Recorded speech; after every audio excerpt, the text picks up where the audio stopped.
The question I think in front of us right now is kind of like, where are you at in your careers today? So Kevin, why don't you start off by telling us a little bit about Smashing Ideas and what Smashing Ideas is doing? Okay. You may have to turn the mic on. Press and hold the button. The little green light. Yep. Is that how I know? That's how you know it's on. Yeah. Feedback. Right. Jinx. Somebody's read Don Norman recently. I'm old enough to know that it was first titled The Psychology of Everyday Things, yeah. right? Right. Yeah, not recently. Okay, before I start, raise hands. How many people have heard of Smashing Ideas before? Really? Look at that. Wow. Okay, that's a lot more than I expected. Okay, so I won't go too far into it, but Smashing Ideas is a strategy design development firm. We focus in on digital products, so anything from software to apps. And what we've been focusing on lately is connected. So connected devices, connected software in the home, in hospitals, in other places. We've got about 60 people. 13 of them are in the creative or design group, and that's the group that I lead. I've been there 3 months, so my history with them is relatively short, but I'm finding that it's a fabulous group of people because their tagline, our tagline, is to make things that matter, and that actually gets into our business decisions and our design decisions. It's very easy for a lot of businesses to be pressured into doing things that don't really match their values. But what I'm finding at Smashing Ideas is it does happen, and we have the opportunity to push all of our decisions to make it happen as much as we can. Diane, what about Fell Swoop? Well, who's heard of Fell Swoop? Some less people, but there's still some people. So Contest. I know. I was curious though because Fell Swoop is we're a small agency, so we are just about 12 people. So very small, agile, nimble consulting firm, essentially. We were founded in 2008, and Fell Swoop was really created around the principles of user-centered design. So it was founded by user experience designers and is really, all of the projects that we work on are really focused on doing great user-centered design. We work very, very collaboratively and closely with our clients and with each other on our small 12-person team. The kind of projects that we work on are typically clients that are looking for that really intense, intimate, small company experience where you have people who are dedicated to that profession specifically, and we come at our problems, we come at those problems from a position of we're going to prioritize user-centered design in the process and really deliver on that. So we work with a lot of clients like Microsoft embedded internally in their internal product teams, working really closely with their engineers and with their stakeholders to make sure that they're using user-centered design processes internally. So yeah, small company, very agile, collaborative. Thanks. Chad? Who has heard of, no.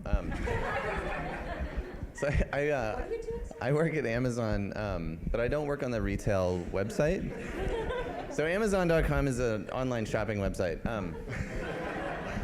Tell me more, Chad. So it's a funny story. In 2007, somebody, one of our ops people was like, well, we have to build all this capacity for these big shopping days around the holidays, and the rest of the year they go unused. Why don't we start selling it to people? And Amazon Web Services was born. Today, Amazon Web Services actually is kind of outgrowing Amazon.com. It's hard to even really explain what Amazon is as a company anymore. We're an online retailer, but we're also a public cloud provider. It's like you're a logistics company of all sorts, infrastructure. Yeah. So I work on AWS right now, Amazon Web Services. I've been with that team for 2 years. Kind of what we do is we just launch new services. The public cloud, if you're familiar with the industry, it's just a huge land grab. There's not a ton of players. Our biggest competitor is a bunch of aging infrastructure that's on-premise right now, and when it dies, it's going to come over to the cloud because it's just a better way of managing infrastructure. So we're trying to capture as much of that business as possible. There's lots of room for strong competitors. We have many strong competitors. What else is there to say? It's a nascent. 2007 is not that long ago. It is a long time in terms of technology, but a lot of the patterns that we are creating, they don't exist anywhere. So we're doing things at a scale that there is no benchmark for. So that's kind of probably the most interesting thing about AWS right now. How many UX designers work in the AWS org? Hard to say. On the larger core team, there's 40 or 50 designers and researchers, and then kind of the product teams have their own embedded designers, which sometimes are secreted away from us. So it could be another 20 to 30 elsewhere in the org. Our ratio of designer to engineer is like 1 in 100 at best. So just as comparison, I think. How do you feel about that? We're working on it. We're working on it. But one of the things that I can talk about is optimizing impact given like limited resources and time, and how do you scale? That's a important topic in my world. Great. We'll talk about that in a few minutes. Yeah. Hello, I'm Kai-Ting with Google. So I don't have a lot of background in terms of how Google started, but feel free to Google the answer if you want to know more about it. So I'm with people team at Kirkland. So Google has 2 offices in here, one in Seattle, one in Kirkland, and I'm with Kirkland office. So people team has a mission to connect people with the right people at the right time, and I'm an interaction designer in the group. So interaction designer in Google function as a design lead of the projects. So I have to work with many people, including researchers, interaction designers, visual designers, of course, engineers, PMs, and we have production designer, motion designer, just many, many people, and UX writer too. And our team work on Google Contacts. So if you have a Google phone, so Nexus or Pixel, you have your Google Contacts app pre-installed. And we also work on some sharing components across Google's products. So for example, if you are on Gmail and you hover over a person, you see a hover card that gives you more information about this person. So our team owns that too. So that kind of component was used across Google's product in Gmail, Hangouts, Calendar, etc. And that's about it. So I can imagine like the design of that one small little widget across how many users that Gmail has, right, on any given day is like a little change can make a big difference. Yeah. Yeah, okay. So the first question I wanted to ask, I wanted to start off by asking, and Kai-Ting, I think I'll start with you since you have the mic right now. Especially talking about it within the Google organization, kind of like what's expected of designers, like what is your day-to-day work like, and how do you interface with like researchers and kind of technologists throughout a project or a piece of work? Sure. So the standard design, first of all, at Google, before I joined Google, I thought that there should be a magical design process that Google used. But then when I joined, I found out it's not true. Basically, every team uses different process, depends on different needs. But roughly speaking, a standard process in Google started with a project or feature request. And this request can come from literally everyone. So it can be from clients or from everyone in the team or from users. And then once we have that request, I work with the researcher to validate this request to see if we really have this user need and market need. And after we validate that, we kick off the design process. So design process is a ongoing iteration process from interaction design, visual design, intertwining with usability testing throughout. And after all these, I will make a red line and then hand over this project to engineers. But it's really important to recognize that there's really no ending of any projects. It's always a continuous, endless process to keep refining the idea. That's great. So Kevin, I'm going to turn it over to you and ask you, what's that same question? What is it like to do design in your organization? How might it be different from, let's say, the Google approach to all of that? Well, from a consulting side, there starts with a sales cycle. So trying to get the project is the first thing, and I'll kind of skip that a little bit. But once the project is awarded or won, there's a staffing moment where we have to figure out, well, who's going to be on this project and what are the roles going to be. Typically what we do is we try to figure out, what the best fits are and try not to use anything around availability, and we can get into that later. But we put together a team, and it's a cross-disciplinary team, so that we've got visual designers, we have UX designers, we have researchers who are sometimes strategists, we have management consulting strategists, we have engineers, both front end and back end, and then some sort of a program manager. And that becomes the team, and the team then works together basically as a unit. And so the project is, started off, is kicked off, and the team gets together and basically figures out, what are we going to do, how are we going to do it, in what order are we going to do it, and who's going to do what. And so it's a very fluid and collaborative type of experience, and then there's a lot of back and forth, obviously, with the client. In terms of specifically expectations and typical responsibilities for user experience designers, they typically are charged with understanding who the end users are and championing that and making sure that everybody else on the team, and especially with the client, understands who that person is or those people are, and give them a way to empathize with those folks, give them a way to visualize those folks, make them care about those folks, and then translate that into their needs and translate that into what it means for the product. So whatever the product or service is. And a lot of times that results in work that is, captured and documented, communicated in deliverables that you're probably all familiar with. So things like wireframes and sitemaps and flows. So one of the things that is still kind of a remnant from my perspective is having all these deliverables. And as much as I can, I am trying to push beyond those deliverables, because a lot of those deliverables really are coming from, frankly, a manufacturing type of mindset, where there's a very waterfall type of expectation and communication between different companies or different partners. When you've got a whole group that's going to do something from research to realization, you don't need formal communication like that. And so breaking down those barriers to create pace and to create understanding makes a lot of sense, both for the client and for the people doing the work. It's a lot more rewarding to do that kind of work. So we're trying to push out any of those kind of formal deliverables as much as possible.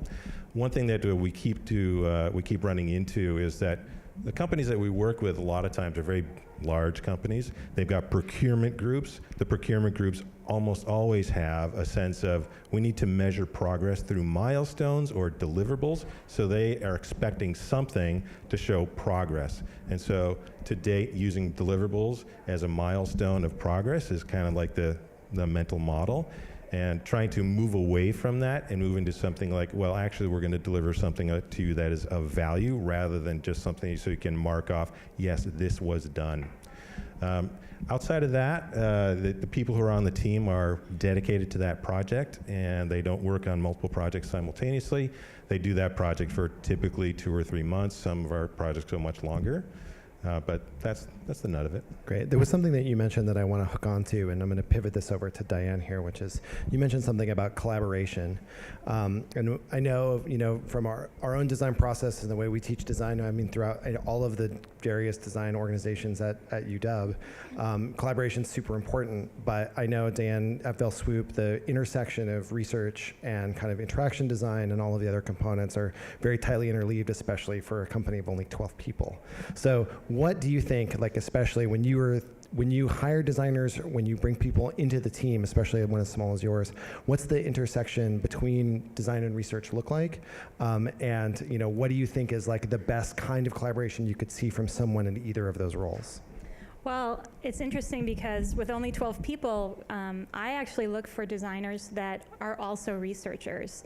And Hooray. yay! I know that Michael and I share this perspective that, and I can see it both ways, as always, but I think it's really valuable as a designer to have the experience of also doing your own research and actually interacting with customers. And the reason I think that is so valuable, even though it can be really uncomfortable for some folks who just don't want to do it, and I get it, is that it breeds empathy, and it makes you really get a lot closer to your customer than you will do if you're sitting behind this, behind glass or looking at a remote screen share of the user using your design. So actually getting in the room with somebody and interacting with them in person, I think, is really important. So I do look for designers that have that experience. A lot of the time they don't, though, because I think you can be a really good designer and have gone through your early career working in organizations that maybe don't value research as much as we do at Fell Swoop. At Fell Swoop, we incorporate research into every project. So it's not really a negotiable thing or something that we just cut out. It's part of the package, it's part of the reason that we get hired, is because we can do that. If you didn't want research, you probably wouldn't hire Fell Swoop. Like, that wouldn't make sense.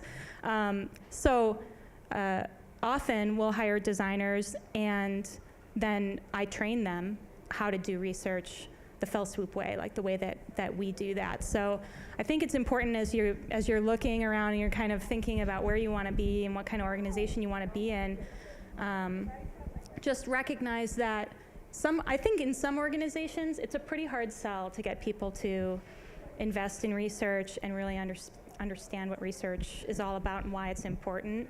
In other organizations, there's a lot of research going on and people really do value it. So it's something, I think that's just something to consider as you go through your career. So Chad, I'm going to ask you a similar question, which is I have intuited before that you probably have a sharper dividing line between the researcher role and the designer role. And so what do you think, like when you hire a designer onto your team, what sort of collaboration are you looking for that designer to have with researchers or vice versa? Like, so what do you think is like the best form or what would make a successful designer in that area? I would agree with what the other panelists have said. Thanks, Chad. No, we have a dedicated research team on my team, and they do, those folks only do research. They don't do all of our research. They basically, we only get evaluative studies on like flagship goals. So if you're not one of the 20 of our 200 projects that is flagship, you're doing your own research. Additionally, and like again, you hire somebody that sometimes they don't have research, and you're like, just read a book, figure it out, it's more friendly than that actually. We'll leverage the research team, of course, to augment your emerging research skills if that's not a capability you bring to the table. So there's like a fully supported study if you're a flagship. Or you do your own self-service where research is coordinating logistics, they're doing recruiting for you because that's like it's a stupid thing to have to ramp everybody up on, and they'll take care of remuneration. And then really you just have to write your own test plan. There's lots of templates for this, the way we do things. I'm just speaking about usability studies as one methodology that we ask. Also, I'm highly suspect of a candidate that is like has no research experience is not interested in that, because I think it's difficult to be a sophisticated consumer of research if you don't understand the methodologies as a practitioner as well. Bless you, Chad. I say that so much.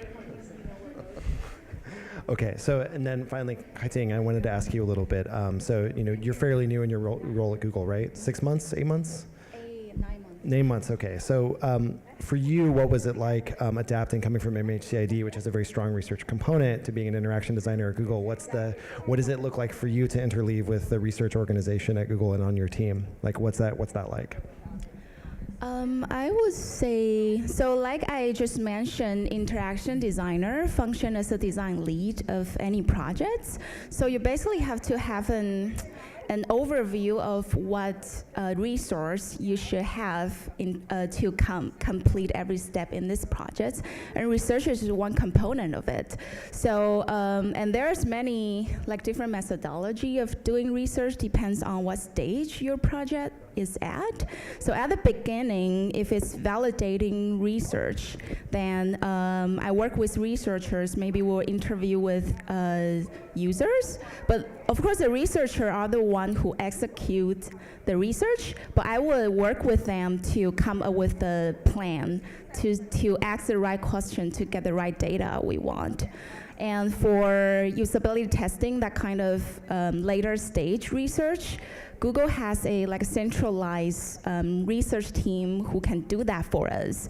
So my job is the same. I work with a researcher in my team to come up with a testing plan, and we communicate this plan with that group, and then they will run the research for us. But we can see it remotely through the camera to see how they do the research. And then after that, they give us the debrief, and then we get that data to decide what design decision we want to make. So, yeah. Okay, great.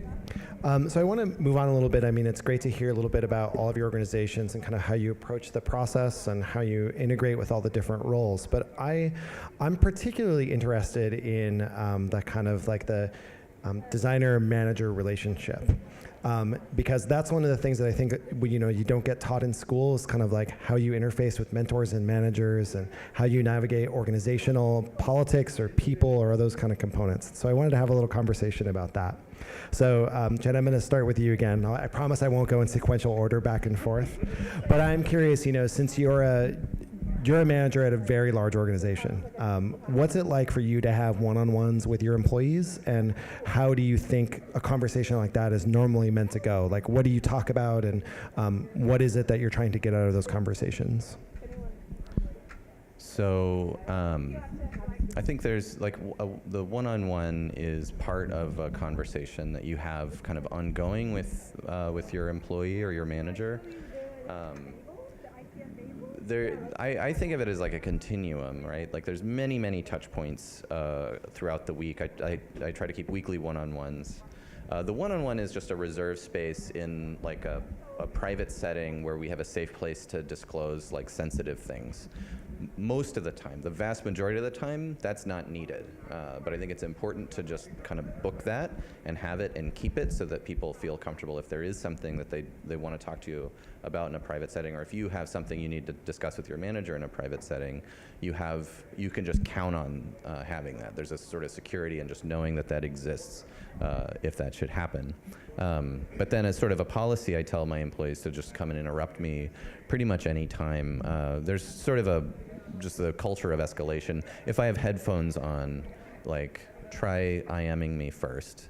And if I don't respond, if it's very urgent, then come over and tap on my desk or something. But most of the time, if I'm not heads down, I'm open to being randomized throughout the week. I reserve lots of time each day for context switching as emergent questions come up. I think that's part of my job.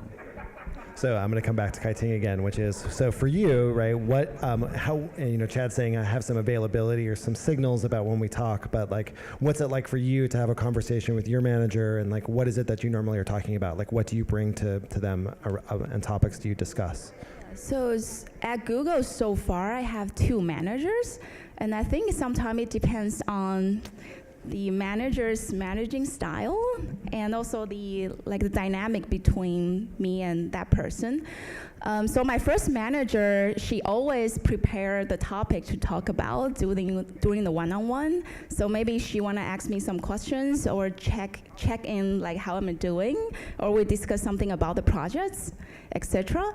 But my second manager, he asked me to bring the topic I want to discuss with the manager. So I can take this initiative to ask the things I'm interested in. So that's really different. I guess. So, and I think I want to share with you guys one article I read. It's written by Julie Zhu, the Facebook design VP, and she had this concept of, because a lot of people treat your manager as people who pick on your fault. And that's a little bit negative, and that doesn't really help for you to build a relationship with your manager. So a more healthier way to think about it is to treat your manager as your mentor. Treat him or her as a person to help with your career. So it's real, and you can, with that mindset, you can really have an open, healthy conversation with your manager about your needs and your career development. That's actually a great pivot. So, Diane, I wanted to ask you a little bit, throughout your career, you've seen a lot of people in the early portions of their career and kind of very senior people. So, in your mind and in FellSwoop, what do you see as the biggest difference between, let's say, a junior designer or somebody just starting off in their career, and how do you see them as what are the main characteristics that change as they become more senior over time? Sure. I think the main difference that comes to mind immediately is that a more senior designer has just seen more challenges. They've just seen more client scenarios.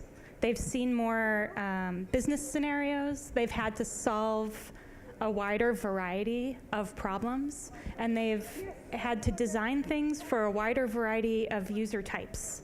And so over your career, you'll start to sort of collect okay, now I've done over 65, now I've done healthcare, or now I've been in a situation where the project didn't go so well, and what am I going to do to fix it at this point?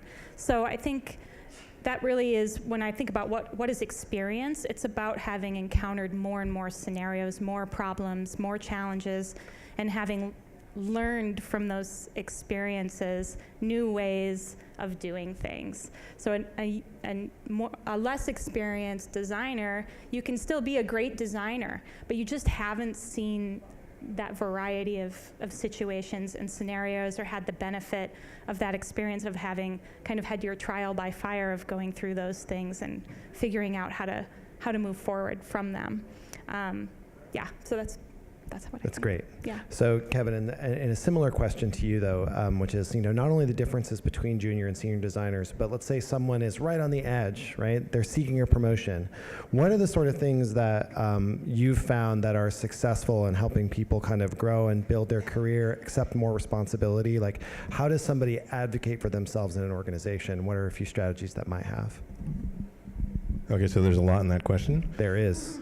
So a couple things. I totally agree with what you said about gaining a wide variety of experiences. One of the things that I see is, in addition to that, there's a shift in focus. So early in careers, generally we are all focused on our hard skills. So can you make the design, right? And really focus on the design itself and how well can you make the design.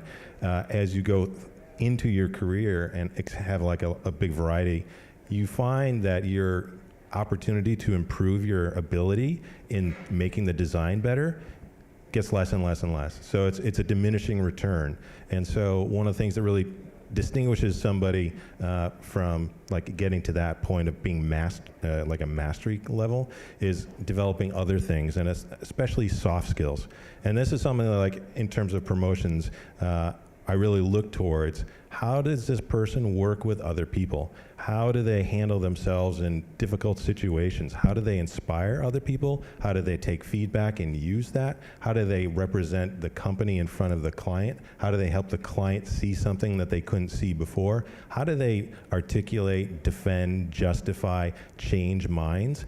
So there's a lot more in the kind of the soft side and how people work together.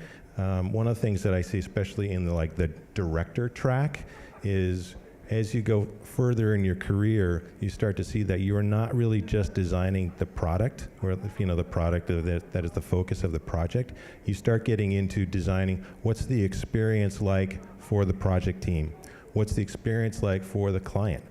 And so you start thinking about designing those experiences in addition to what the experiences of the user is with the product or service. Likewise, taking all the UX knowledge and approaches, makes total sense in terms of your workplace. So taking a look at your manager, your supervisor, whatever kind of boss or whatever kind of person you feel like has influence in the organization, and figuring out like, well, what is that person doing? What's that person's mindset? What sort of pressures is that person under? And trying to use the same sort of methods and techniques to say, okay, how can I help that person? How can I integrate with that person? How can I be noticed by that person?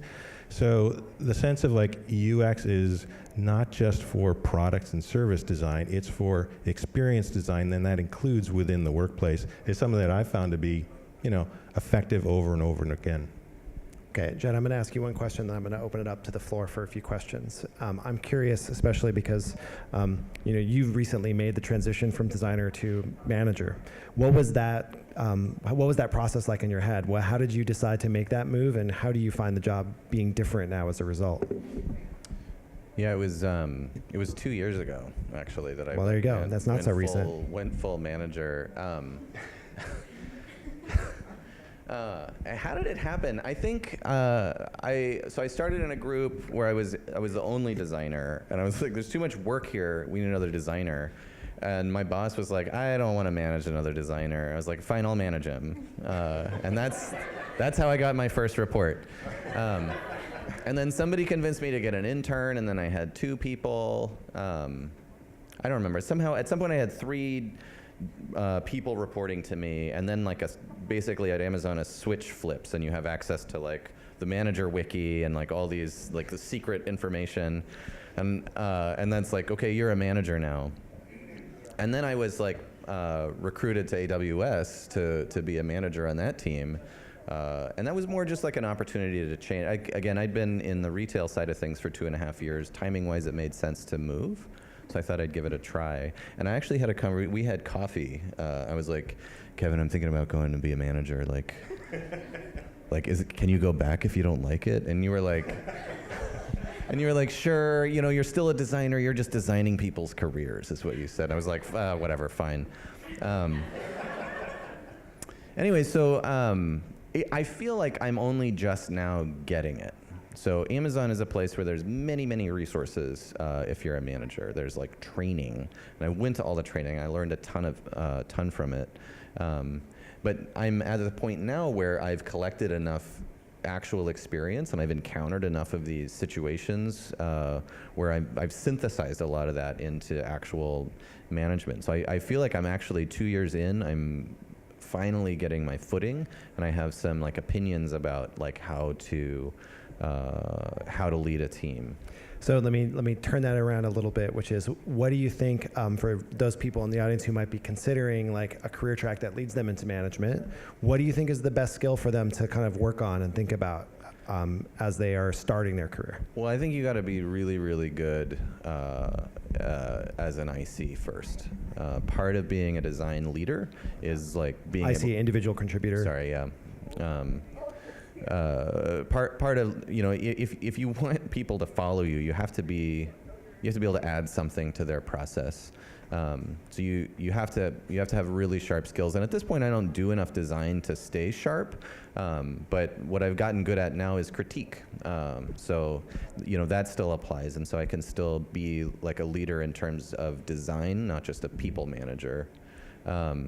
So unless you're already super good at that, if you already have a career that you're kind of augmenting with this education, I would just sit tight and get super good at your existing skill set. I had a friend ask me, he was like, "Hey, should I become a manager?" And I was like, "Well, do you want to be a manager?" And he goes, "Well," and I said, "No, you shouldn't be a manager," because like if he said yes, I super want to be a manager and here's why, I would be like, maybe you should be a manager, because it's really hard and it's really different from not being a manager. And it's actually pretty hard to get out of. You can't go back. It's hard to go back. I mean, I'd have to quit my job at this point. And Amazon's like, no, you can't stop having reports. And I'm cool with that now. Like I'm good now. I think I'm career track manager at this point. But yeah, it is a bit of a one-way door. Like probably don't want to hear that, but that's been my experience. Still, it's good to consider. I mean, like that idea of being able, especially being able to like talk about work, right, and understand like how, like not only your own role as an individual contributor and how you can do great work, but also like what makes work good is like, I'm hearing that as part of your response. I mean, like, would you respect a manager who like was giving you bad design feedback? Like, no, Probably. I wouldn't work for that person for long if I were you. That's fair. So from the audience, do you have any questions for this panel? So let me see if I can sum up the question just for the record. So you're asking, like, you know, you're looking towards creating this internal experience on a project and like kind of trying to build an experience for the people on the team. So what resources do you recommend in order to grow those skills for the people in the audience? Any suggestions?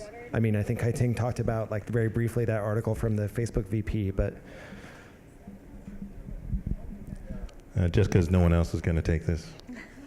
So to answer directly, I'm not a big fan of like looking to blogs, to articles, to books as a way to like, you know, increase your skill level. I think that's a great way to become aware of what other people are thinking and their approaches to doing things.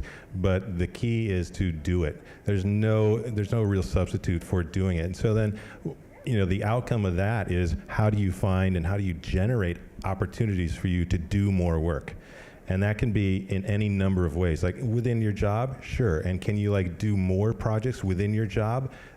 That's always, you know, something that is beneficial, especially if you're in a position where you're evangelizing around UX and, you know, user-centered design, helping people understand what the value of UX is, but also outside of work. So pick up volunteer jobs, pick up things, you know, for nonprofits, pick up things for yourself, pick up things that are like freelancing or moonlighting, you know, contract gigs, but just do a lot. There's no real substitute for just doing work in as many different types of work as possible. So my 2 cents is generate and find opportunities for yourself to do more work. And if that means like, you know, not going as deep so that you can do 2 instead of 1, do 2, right? So the volume is really what's key early in the career. So I thought of like maybe a shortcut while Kevin was talking. So identify people that you see succeeding in the thing that you want to get better at. And that requires like active, engaged listening all the time, like when you're at work in the professional environment. If you see somebody doing the thing you want to get better at, go hassle them and be like, hey, you did this thing. How did you know how to say the words you said? How did you know how to influence those people? You know, you can flatter them and say, I admire, you know, your approach here. I want to learn from that. That's a way to, you can, like I agree with Kevin. But I think you can, there's a force multiplier in terms of like identifying key people who are extra good at it and then like picking their brain. Right. Dan? Or no, Kai-Ting. Let's go to Kai-Ting and then we'll come back to you. Oh, okay. I might forget. You won't. Okay. So I'm a huge fan of self-learning. So I can share a little story of me. In the beginning of my career, I worked in an agency, and at that time, I also have this mindset of if I only focus on design and make it great, then I'll be a good designer. But then suddenly, after a couple of projects, I realized that sometimes I thought I make a really cool design, but in the implementation process, it doesn't necessarily work well when they are actually pull it into the code. So, and that also creates some tension between me and developers because they have to do this crazy customization of my design. So then after that, I started learning a little bit front-end programming by myself, and suddenly a lot of things make sense. Like the communication become better, and I have a better understanding of the whole ecosystem of how a mobile application works. And that, I think that shift of mindset of I can educate myself with the tasks of other roles really help a lot in terms of improving the product quality and the communication between me and my teammates. in some ways, did learning a little bit about like front-end development or that kind of the workflow of the people you're working with help develop a sense of empathy with what they're going through as they work with your product? Yeah, exactly. So like before I have the mindset of, oh, you cannot develop my thing, so you must not be good at your job. But then yeah, it's very innocent. But then right now, I really know that it's really difficult to, like, design might take 10 seconds to think about an idea, but for development, it might take 10 days or even longer. So right now, I would think instead how I can help with this project instead of how you can finish this project. So I think that mindset. That's great. Okay, Diane, you were going to add something else? Yes, I'll keep it short so we can ask more questions. Right. The other thing, just to add to what I agree with everything that's been said, but the other thing to think about, I think, is at Fell Swoop we talk about having a bias for action, that it's really important, especially in your early career and if you want to grow into that management track, to not be the person who shows up and just kind of does the work, and maybe you're in that scenario where the project experience that everyone is having is not very good because we haven't done our research, or why are we doing it this way? But then you just say, well, I'm sure somebody else will take care of that. I'm going to go back to my desk and do more wireframes and come in again tomorrow. So someone with a bias for action is somebody who sees problems like that, sees issues on the product team or sees problems with the way the process is working and says, I think we should do this differently, and here's what I think we should do. And I think it's important to feel in those situations empowered to step up and say, I think this could be better. I think we could do it differently, and this is what I propose. Even when you're early in your career, just even phrasing those things as questions, couldn't this be better? Could we do it a different way? It just shows that you're participating in the process, that you're engaged in it, and you want to influence it. And I think that's something that we look for in the kind of people that are going to be successful at Fell Swoop, display that quality. Can I add on to that? Sure. So we talked earlier about promotions. Yeah. So that kind of action is something that is very easy to spot. So the person who goes up to the whiteboard and starts diagramming, the person who takes up a pen, Sharpie, and starts drawing, creating artifacts that help people understand and move forward and ask those questions, those are signs that I know I pick up on to say, like, okay, that's somebody who is pushing the ball forward, who's a leader. That's somebody that can go far in the career versus somebody else who's sitting back waiting. Exactly. Right. Kevin used to be my boss too. There we go. What other questions from the audience? But why? Why do we have to do it? It costs more money, and we don't have time for that. And we need to be done with this project by the end of September. How are we going to incorporate that? I don't think that we can do that. Well, I can start. Mm-hmm. Yeah. You have the mic. I have the floor. Maybe there's a couple things here, but one is we tell a lot of stories about clients that we've done, for example, research, but that's only one thing that might kind of come up like this. We tell stories about times when, by conducting research, we learned something that was really important to know. We did this with a big technology client recently, where we found out all sorts of things that their customers really had very important questions about, and they really had no idea that was the case. And if they hadn't learned that their customers had these questions, they wouldn't have incorporated the answers into the website because it was hard to answer those questions. And they probably wouldn't have been as successful. But by telling that story to our clients, they hear that, hey, we answered these questions on the website. Conversion on that website went up by 17% as a result. You should do the same thing. Yeah, it did go up 17%. 17% is really it's big. It's a very big company that I can't say the name of here, but it was a big deal. Especially in the... No. So I would say telling stories that helps people understand why it's important, instead of, the thing I don't do when I'm talking with clients is try to just say, to be sort of rigid about it and say, well, this is the process and we always do it this way and that's why you should do it this way. That doesn't really work. They need to understand what the return on the investment is going to be. And then they also need to hear that we understand their concerns and that they're valid concerns, and then we're going to find a way to make it work and that we can make it work. So I try to take a positive approach to it where it's, I'm listening, I'm hearing you, and here's, from my experience, what I really believe that we should do. Connor, I think you read my interview guide here, so because that was a question I was going to ask. But I'm curious, anybody else, I'm curious about the in-house companies. I suspect that you have to argue perhaps less for doing research or doing certain aspects of the design process, but I'd still be curious to hear about any challenges you may face and how you work through them. So I think, conflict in terms of disagreements arise in the product creation process. That's just a given. When you get stuck in a conversation, I think it's important to just go up a level. I kind of have this fidelity of idea where you go up by asking why and you go down by asking how.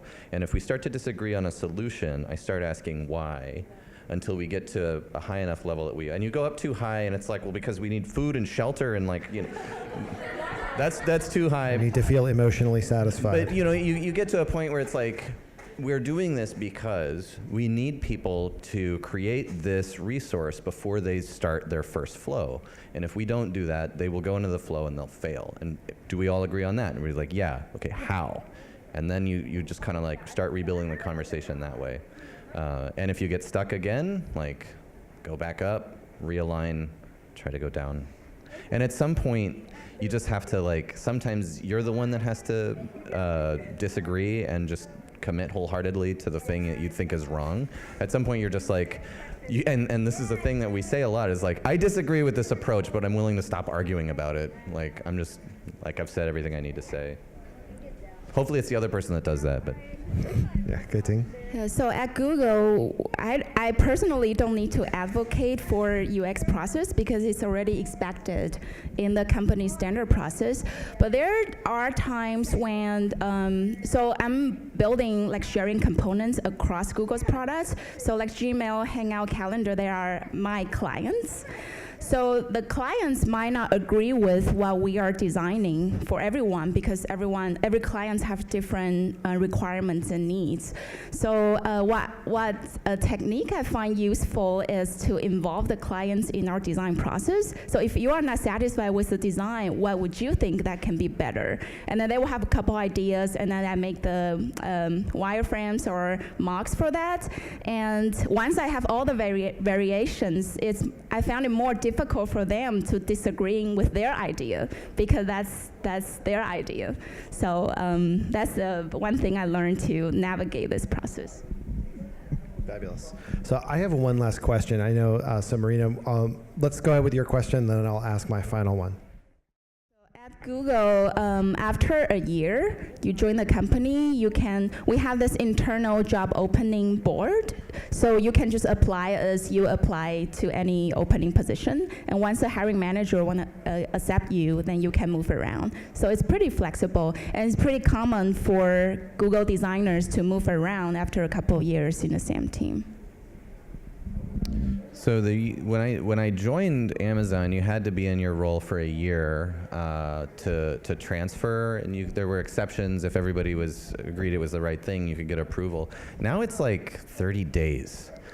So as a manager, it's a little annoying because it's hard to hire somebody, and I have this person on my team, and it's well, I got 30 days, and then they can go wherever they want. So wow, yeah, that's stressful. So, but here's what's great about it. Everybody on my team could leave and go to another team if they wanted. And I know that nobody's trapped, right? Everybody's there because they want to be there because they believe in what we're doing. So that's what's good about it. And if I find, and this hasn't happened, if I find that people are leaving my team in droves, well, that's an important feedback for me. It's well, I got you for a year, so I don't need to change anything. It is very hard to get hired. We have a strict bar for hiring. Once you're in, it's incredibly porous membrane. If you can get, it's the same thing. You just click apply, and everybody gets an email. And some teams will loop you. They'll construct an interview. Some teams will just like have coffee, and if you're cool, they'll submit a ticket, and you're on the team. So that's great. Okay, so I have one last question that's related to moving on. That I want to get. I'm hoping I can squeeze this in, but I'm curious, what do you think is, and I'll ask Diane and Kevin this question, what do you think is one of the indicators that you see amongst people that's an indicator that they should think about leaving the job they're in and looking for a new one? I think if you start to feel that you're just not being challenged and there's no opportunity to grow, that's probably time for you to start thinking about it. I would say also, though, always so let's say that situation occurs, talk to your manager about it before just kind of being like, well, I think I'm going to take off now, because as a manager, like, I consider it one of my goals to make sure that I'm helping people grow and be challenged in their career, and I want their experience at Fell Swoop to be one that they can look back on and say, wow, I learned a ton. I'm a better designer now because I worked there with those people and in that environment. I want to create that experience for people who work for me, and if I don't know that it's not working, I can't do that. Like, I can't fix it. So I do always, try to check in and ask people directly. Sometimes folks are a little bit, they don't want to tell you that something's wrong, but I really encourage you to always do that before quitting a job. And also, don't let that situation continue for very long. Because to grow in your career, you need to be challenged, and you need to have people around you that understand what your goals are, what you want to achieve, where you want to go, and then they should be helping you to get there. I think that's one of the key roles of a manager, in my mind. Do you agree? My former manager, who was also my mentor. 100%. Well done. So I'll draw on a few experiences that I had while I was at Frog with Michael. There were several people that directly reported to me who I, quote unquote, managed out.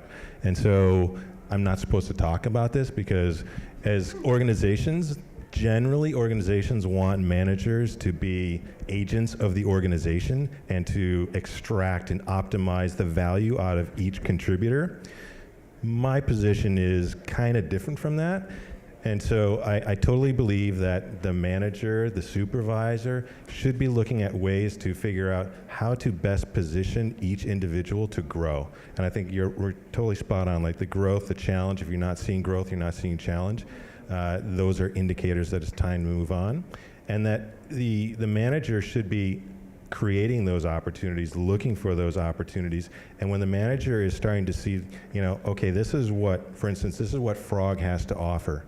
And Frog, as a design firm, has a certain amount of things. Smashing Ideas has a certain amount of things. But as you've already noticed, right, and asked questions around, it's not the same as Amazon. It's not the same as Google. It's not the same as a startup. It's not the same as leading a team or being in part of a big team or being part of like a solo or doing freelance. There's a lot of different types of work, a lot of different types of employers.